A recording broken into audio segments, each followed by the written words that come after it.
Bonjour à tous. Alors aujourd'hui, je voulais vous parler du processus de pardon selon le courant miracle que j'étudie actuellement.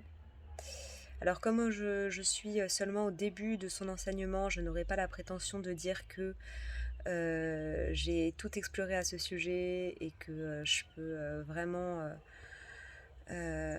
vous parler de mon expérience profonde par rapport à ça parce que c'est vraiment le tout début de mon expérimentation. Mais je vais vous expliquer un petit peu comment je l'interprète pour le moment et comment je l'ai appliqué sur moi. Alors tout d'abord, je voulais vous expliquer un petit peu comment j'évolue aussi dans cet enseignement et comment je me connecte de plus en plus au Saint-Esprit, à Jésus, parce que c'est vraiment une symbolique qui, moi, me fait vibrer, me parle beaucoup.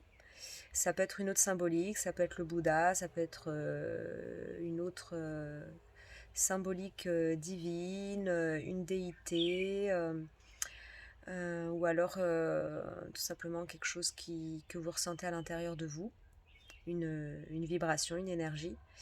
Mais ouais, moi je me sens de plus en plus connectée à Jésus, d'autant plus que le courant miracle en fait est la parole de Jésus qui a été canalisée. Donc je pense que comme quand je le lis, je me connecte à ces vibrations, donc forcément ça me rapproche encore plus de Jésus. Mais dans tous les cas, que ce soit Jésus ou autre, ça nous rapproche de Dieu. Voilà. Alors après Dieu, on peut parler de l'univers, on peut parler de l'énergie d'amour, l'énergie de vie, tout ce qui nous parle le plus. Mais voilà, moi c'est pareil. Dieu, ça résonne beaucoup pour moi. Et je me sens de plus en plus proche de Dieu aussi. C'est-à-dire que maintenant, je ressens sa présence. Bon, pour l'instant, j'ai l'impression que tout est la même vibration finalement. Hein. C'est le fait de se sentir accompagné, soutenu avec une présence qui nous entoure. Donc si je pouvais faire une image, je dirais que le Saint-Esprit, c'est la vibration de cette énergie divine qui circule en nous et dans notre esprit. Donc je ferai une vidéo prochainement, je pense, pour expliquer un petit peu les subtilités entre mental, ego, esprit, etc. Tout ce qui se passe dans notre système de pensée. Mais en tout cas, le Saint-Esprit, c'est la vibration divine qui circule dans notre système de pensée, au final. Euh, et, euh, et donc, le Saint-Esprit, on va dire, c'est ce qui circule à l'intérieur de nous. Jésus, pour moi, c'est ce qui nous enveloppe. C'est cette vibration qui nous enveloppe comme une couche de lumière qui nous entoure. Et Dieu, c'est l'énergie dans laquelle on baigne.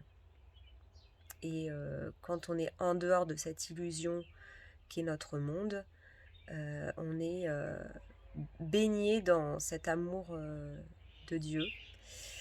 On est auprès de Dieu, dans le royaume de Dieu. Voilà, donc ça c'est mes interprétations, ce sont un peu les interprétations du courant miracle que je vous transmets. Mais après, chacun peut y voir des images différentes. Donc toujours est-il que quand on essaye de se connecter à cette énergie divine, on peut ressentir soit quelque chose à l'intérieur, soit quelque chose qui nous entoure, qui nous enveloppe, ou alors quelque chose dans lequel on baigne. Des fois, c'est un peu tout à la fois. Moi, ce qui m'aide beaucoup pour me connecter au divin, c'est de mettre les deux mains sur mon cœur. Donc ça, j'ai vraiment l'impression que du coup, je mets l'attention sur mon cœur et tout de suite, j'arrive à me reconnecter au divin.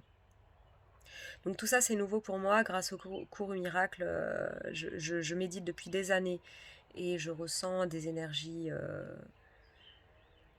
intérieures depuis des années. Je ressens par exemple ma Kundalini, je l'ai ressenti plusieurs fois monter, des choses comme ça. Mais là, vraiment, de me rapprocher de ces vibrations divines, c'est assez nouveau pour moi et je l'applique au quotidien. C'est-à-dire que maintenant, dans mes dernières leçons du cours en miracle, je suis amenée à voir Dieu dans tout ce que je vois autour de moi. Donc, c'est-à-dire que je l'applique vraiment sans arrêt, sans arrêt. Et dès que je vois l'ego qui revient au galop dans mon esprit, dans mon système de pensée, je reviens. Alors, les deux mains sur le cœur m'aident beaucoup. Et je reviens. Je vais essayer de ramener mon attention sur ce que je vois, mais de le voir autrement, avec le regard de Dieu. Donc, c'est-à-dire le regard de l'esprit juste, du Saint-Esprit, au travers du Saint-Esprit. Et donc, de voir Dieu dans tout ce que je vois. Donc ça, c'est aussi une nouvelle façon de vivre, en fait, hein, d'arriver à différencier l'ego. À chaque fois qu'on revient dans l'ego, à chaque fois qu'on revient sous une forme de contrôle, alors que là, on essaye quand on sort par exemple d'une belle méditation, d'une belle prière, on essaye de garder ces vibrations divines.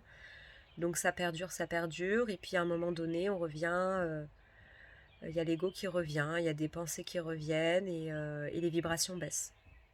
Donc ça c'est pareil, c'est un petit peu nouveau de ressentir à quel moment je perds ma paix intérieure et les vibrations baissent.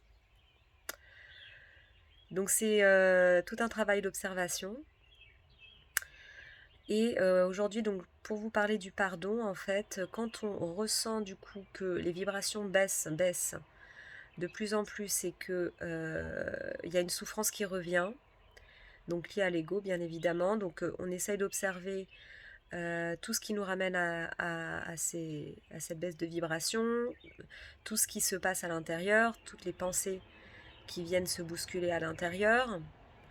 On essaie d'observer tout ça. Si on ne peut pas le faire sur le moment, on le fait à un moment plus calme. Et ce qui est intéressant, c'est en fait de réussir à presque palper cette souffrance, à presque lui donner une forme. Et ensuite, on va essayer de faire ce processus de pardon. Donc, selon le courant miracle, le processus de pardon se fait en 3 étapes. La première étape, ça va être de regarder cette souffrance, donc avec la présence de Dieu, en se reconnectant déjà à l'énergie divine. Donc il faut quand même déjà, on va dire, se mettre vraiment dans un endroit calme, se reconnecter à son soi intérieur, et en fait, d'essayer de remonter le fil, comme je vous disais, de voir la souffrance qu'il y a à cet instant présent, mais de voir ce qui nous a amené un petit peu dans cette souffrance. Donc pas forcément, alors faut pas le faire avec le mental, hein, pas analyser, mais voir ce qui vient en se connectant à cette souffrance dans le moment présent, voir ce qui vient, qu'est-ce qui nous a amené là. Ça peut être des pensées, ça peut être des événements, ça peut être des personnes, et voir en quoi ça nous relie à cette première idée qui est la cause de toutes nos souffrances dans chacun de nous, c'est-à-dire la culpabilité.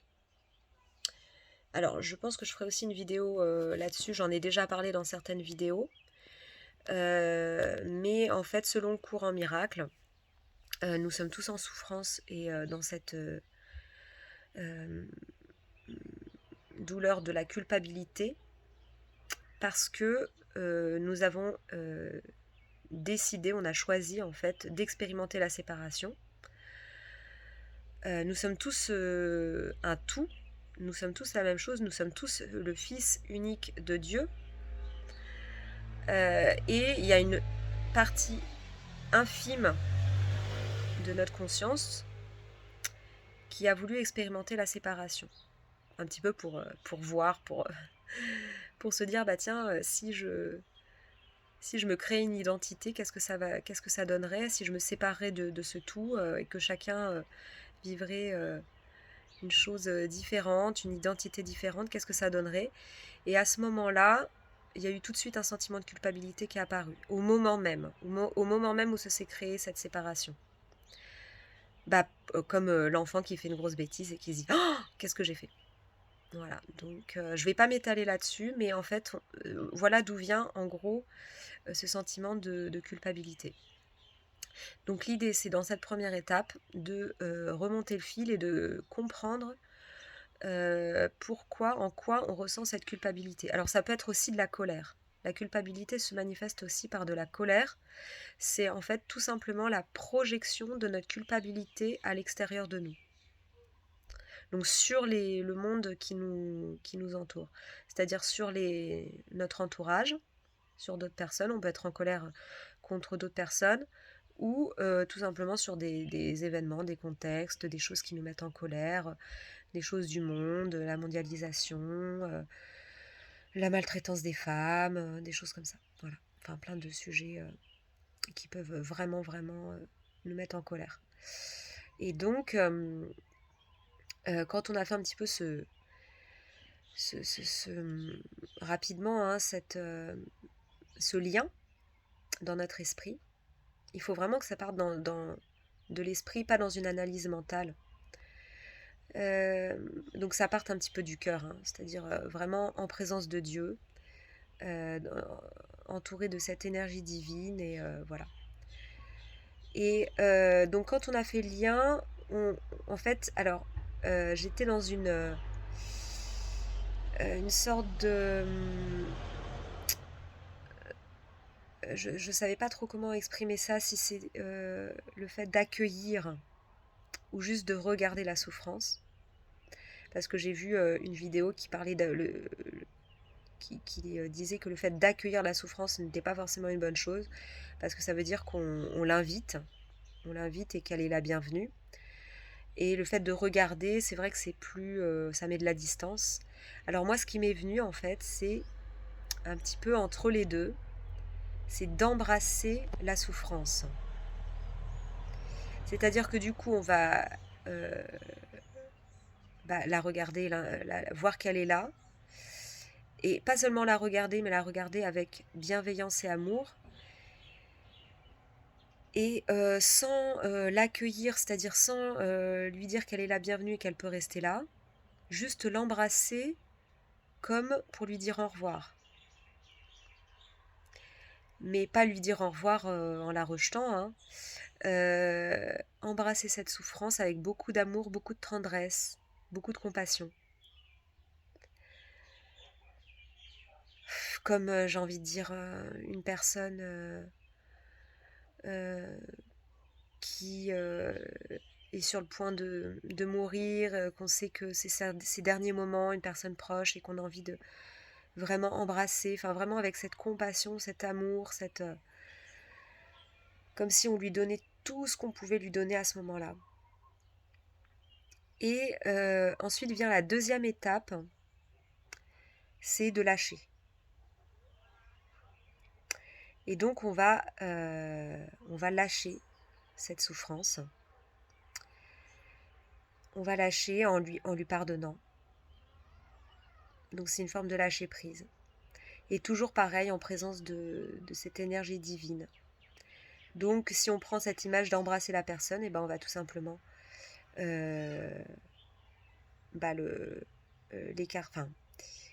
ouvrir les bras. Ouvrir les bras pour que cette personne et cette souffrance fassent son chemin.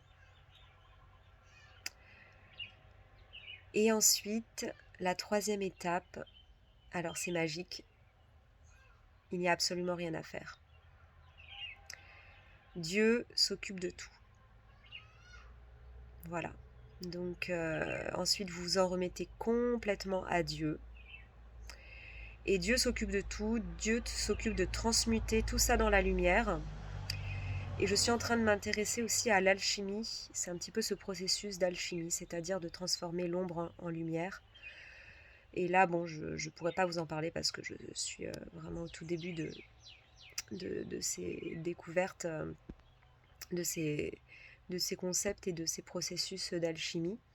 Mais je pense que ça, on va dire que ça se rejoint. Euh, on a tous cette capacité de transformer l'ombre en lumière. Et si j'ai bien compris dans ce que j'ai pu déjà voir de l'alchimie, au bout d'un moment, on pourrait également transmuter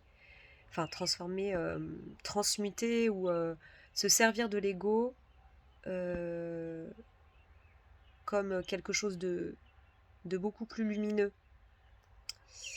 et, euh, et comme un véhicule, parce que on peut associer l'ego au corps, parce que l'ego s'exprime à travers notre corps, et donc de se servir finalement de cet ego et de cette enveloppe corporelle terrestre comme un véhicule vers la lumière, vers cette transmutation lumineuse.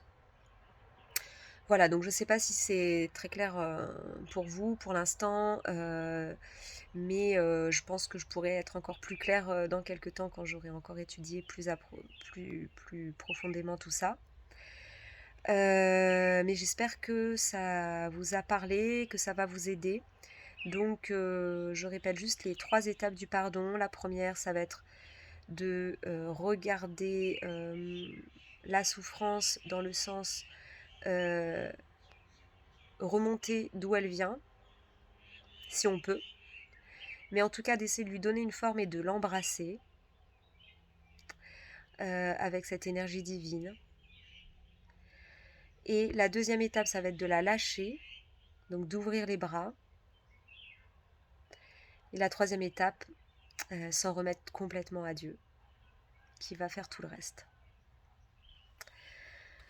Voilà, j'espère que tout ça, cela vous aide. N'hésitez pas à faire vos commentaires et à nous partager justement si vous avez fait ce processus ou pas et comment ça a été pour vous. Je vous souhaite une très belle journée, à bientôt.